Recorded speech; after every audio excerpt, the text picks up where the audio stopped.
যদি আপোনালোকে চাই তো ভাল নহয় উজনিত যদি উজনিৰ অৱস্থাটো ভাল নহয় উজনিত যদি আপোনালোকে চাই আজি আমি অহা কালি মোৰ প্ৰেছ কনফাৰেন্সত মই দেখাম আপোনালোকক তেওঁলোকে আজি আমি সাৰ্ভে কৰি আছো গতিকে আহিছে উজনিৰ উৰিয়াম ঘাটত ৰেংমা ফৰেষ্টত তেওঁলোকে গোটেই ফৰেষ্টখন কাটি তামোলৰ গছ কৰি লৈছে আৰু সেই তামোলবোৰ ইয়াত আহিলে আমি কওঁ অসমীয়াৰ তামোল হাজাৰ হাজাৰ তামোলৰ গছ শাল গছ চেগুন গছ কাটি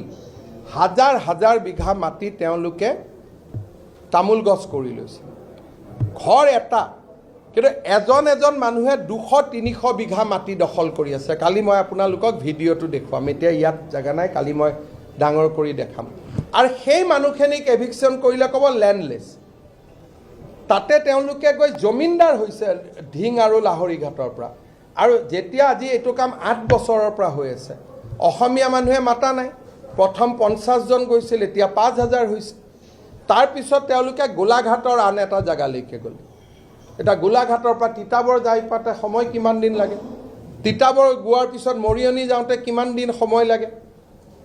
আৰু মৰিয়নি গৈ পালে নাজিৰা গৈ পাওঁতে কিমান দিন সময় লাগে কালি মই আপোনালোকক ভিডিঅ' দেখাম যে নুমলী কি আমাৰ সৰুপথাৰ সমষ্টিত তেওঁলোকে কেনেকৈ এটা অৰ্থনীতি গঢ়ি তুলিছে অসমৰ ফৰেষ্ট ধ্বংস কৰি হাজাৰ হাজাৰ বিঘা মাটিত তেওঁলোকে তামোল গছ ৰুই দিছে আৰু সেই তামোলৰ চুপাৰি আৰু মাইনমাৰৰ পৰা ভিতৰ দি সোমাই অলপ অলপ চুপাৰি লৈহে মিক্স কৰি পঠাই থাকে এই 3 দিন আমি তাক ইনকুৱাৰী কৰি আছোঁ উজনিৰ অৱস্থাটো ভাল নহয়